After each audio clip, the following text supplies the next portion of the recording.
こんにちは。Learn Japanese with Fun のリカです。7月が始まりましたね。7月といえば日本では夏の始まりですが、日本はまだ梅雨の真っ只中のようです。梅雨は春と夏の間の雨の季節ですね。梅雨が明けると本格的に暑い夏が始まります。7月といえば私がゆかりのある国だとアメリカの独立記念日やフランスのフランス革命の記念日など、その国の人々にとって大きな意味のあるそのような日を思い浮かべます。そして私は個人的にどうかと言いますと、自分のお願い事を考えます。今年のお願い事は何にしましょうかという感じですね。何の日に関することか皆さん分かりますか？日本に住んでいる方や日本に住んだことのある方は、もしかしたら道やショッピングモールなどでこういうのを見たことがあるかもしれません。さあ、これ何でしょうか？はい、そうですね。7月7日の七夕です。七夕は祝日ではありませんが、日本の伝統的な年中行事の一つです。漢字は7に夕方の夕、七夕と書きます。中国語や中国の文化を知っている方は今ピンと来ているかもしれませんね。そうなんです。中国にも同じように書いた七夕という日があります。中国では愛情の日とか中国のバレンタインデーなどと言われたりもするロマンチックな日ですよね。ただ日本の七夕はそうじゃないんです。先ほどお願いを考えますと言いましたが、これは恋愛のお願いに限ったことではありません。日本のロマンチックな日について知りたい方はぜひ日本のバレンタインデーの動画もチェックしてくださいね。日本の七夕では短冊にお願いを書いて、できれば笹の葉にかけて、そして星にお願いをします。短冊どこかで聞いたことありませんか？そうですね。一つ前の動画で日本の結婚式に欠かせないプレゼント、ご祝儀について紹介しましたが、その時に封筒の真ん中にある細長い形の紙、これも短冊と呼ばれていました。同じ言葉になります。まだ見てない方、もしくは復習したいという方はぜひチェックしてくださいね。日本の子供たちは保育園や幼稚園の時から短冊にお願いを書くことをしますね。大人の人はどうなんでしょう？もしかしたらみんなやってないかもしれませんが、私はこの七夕の日にいつもお願い事をしていて、よく叶うので信じて毎年できるだけ続けるようにしています。そしてとっても盛り上がる七夕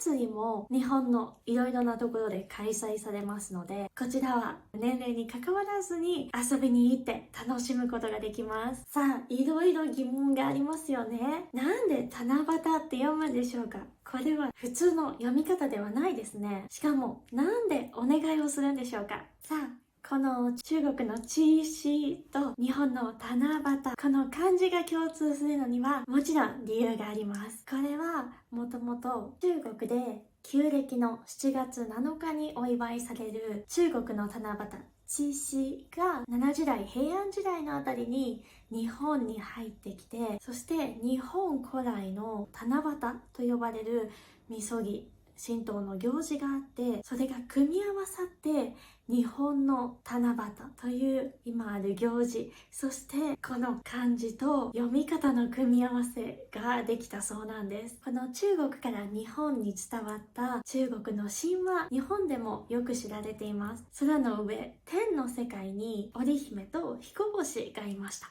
天帝神様によってこの織姫と彦星は結ばれるんですが、お互いに夢中になってしまって幸せですね。幸せなのはとってもいいんですけど、仕事を忘れるほど夫婦生活に夢中になってしまったんですね。で、2人とも仕事するのを忘れてしまいました。そこで神様は怒ります。皆さんのためにも仕事をしなさい。そしてこの2人を会えないようにしてしまいます。ですが、ずっと会えないなんて悲しすぎます。なので、1年に1回だけ会うことができるようにしました。それから2人はお互いの大切な人に会うことを胸に一生懸命働いて、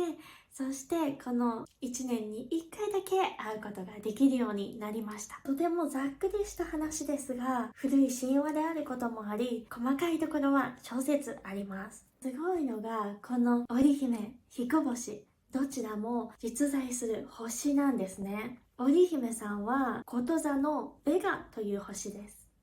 彦星さんは鷲座のアルタイルという星です。皆さんも小学校とかで習いましたか？夏の大三角形っていう夏に光り輝く3つの星の2つですね。織姫と彦星の間に天の川があるわけなんです。普段は川の両岸で離れ離れになってしまうこの2つの星ですが、旧暦の7月7日頃に一番強く光り輝く、その時に2人が会うことができると信じられています。そうなんです。これで中国の七夕、中国の七夕がなんでロマンチックな日なのか分かっていただけましたね。このストーリーが奈良時代、平安時代頃に日本に伝わってから、日本ではこの織姫が機織り、着物を作ることを仕事にしていたことから、機織りや裁縫などが上達するように、そういうお願いをする風習があったそうです。そしてそこから機織りだけではなく、例えば書道など他の習い事の上達もお願いするようになったそうです。日本でも最初は宮中行事、つまり天皇が住む宮殿の中での行事だったそうで、この日はお供え物をして星を眺めて、そして音楽を奏でて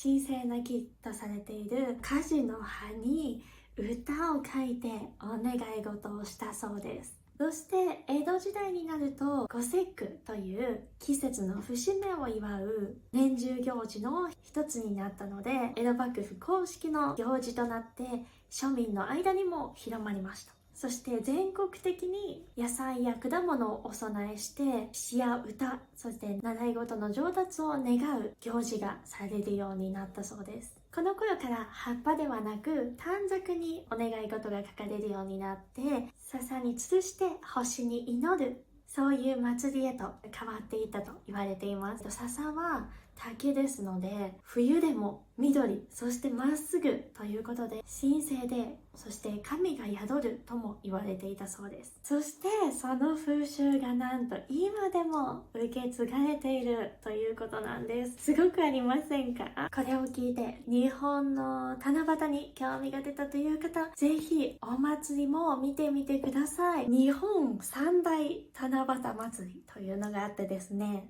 一つ目は仙台七夕祭り。これは宮城県の仙台で開催される七夕祭りで、毎年200万人以上の人がこのお祭りに来るそうです。青森のねぶた祭り、そして秋田の関東祭りとともに東北三大祭りの一つでもあります。すごいですね。私はまだ行ったことがありませんが、ぜひ行ってみたいです。これは毎年8月上旬に開催されるそうです。先ほど中国では旧暦の7月7日にお祝いをするという話をしましたが、日本でも明治5年1872年に今の新暦が採用されるまでは、この七夕も旧暦でお祝いされていました。それもあって全国で7月にお祝いするところや8月にお祝いするところなどばらつきがあるわけなんですね。仙台七夕祭りは今年は8月6日から3日間にかけて開催されるそうで、ホームページにも日本語の他に英語、中国語、韓国語版などもあるので、ぜひチェックしてみてください。全国三大七夕祭りの2つ目は神奈川県の湘南平塚七夕祭りです。私も神奈川県出身なので行ったことがあります。とっても綺麗で迫力満点の七夕飾りを見ることができて、都心からも近いのでとってもおすすめです。ただ人はたくさんいますよ。そして屋台で美味しいものやお祭りの縁日なども楽しむことができます。7月の上旬に3日間にわたって開催されます。そして3つ目は愛知県の一宮七夕祭りです。これは7月下旬に開催されているようで、今年は7月25日から4日間にかけて開催されるようですね。すごく面白そうなのがコスプレパレードがあるそうです。コスプレ好きの人は要チェックですね。日本は遠いよという皆さん、もしかしたら皆さんの国の大都市で日本の七夕に関するお祭りがあるかもしれません。私は去年パリで祭りと呼ばれる祭りに遊びに行きましたが、そこで七夕の笹の葉と短冊があってお願い事を書くことができました。でも何書いたんでしょうね。ちょっと忘れてしまいましたあとはブラジルのサンパウロやアメリカのロサンゼルスでも七夕祭りがあるそうです。ちょうど去年の夏のロサンゼルスの七夕の記事を見つけたんですが、コロナ以降七夕の飾りを作るボランティアが不足しているようなんです。もし皆さんその近くにお住まいだったり興味があるという方はぜひちょっとチェックしてみてください。もしくはお祭りに行けなくても紙とペンがあれば日本の七夕を楽しむことができますので、短冊にお願い事を書いて星にお願いしてみてもいいかもしれませんねさあ、日本の七夕について以上でございます。皆さんの国の習慣や似たような日、もしくは感想などコメントにてどんどん聞かせてください。それでは今日も見ていただきありがとうございました。皆さんの日本語がどんどん上達しますように、そして願い事が叶いますようにと願っています。それではまた次の動画でバイバーイ。